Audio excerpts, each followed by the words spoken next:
Hello everybody. My name is Anne from Play Pause Be, and today I'm going to share with you a life hack that has changed my life forever. It has brought me from living mostly in my mind and judgment and criticizing others to a place of liberation and empowerment. And that tool is curiosity. Many times we as human beings, we have a tendency to judge others, to criticize them, and to kind of get stuck in this loop of criticism. This loop of criticism when someone has said something you don't like, or someone did something that made you annoyed or made you feel bad. When you stay in that loop, you keep giving power to that situation, to that person, and essentially you're handing over your power and this way making yourself a victim of the situation. But when you bring curiosity, you can ask yourself, that's interesting. Why does this person make me feel this way?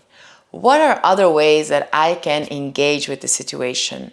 If I no longer want to deal with it in this way, what is a more useful way for me to engage with this person or with this situation?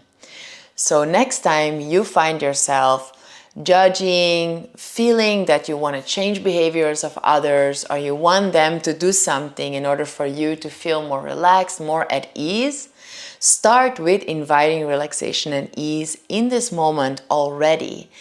Take a few breaths and turn all your attention to the tool that is curiosity by asking yourself, what can I do?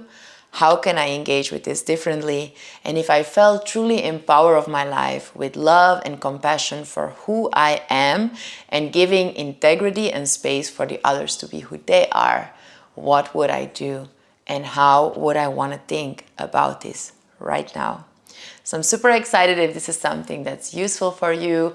If you'd like to receive more tools and tricks like that, please let us know in the content below and let us know how this little tool can have a huge impact in how you live and what you do beyond the yoga mat. Thank you so much and see you soon.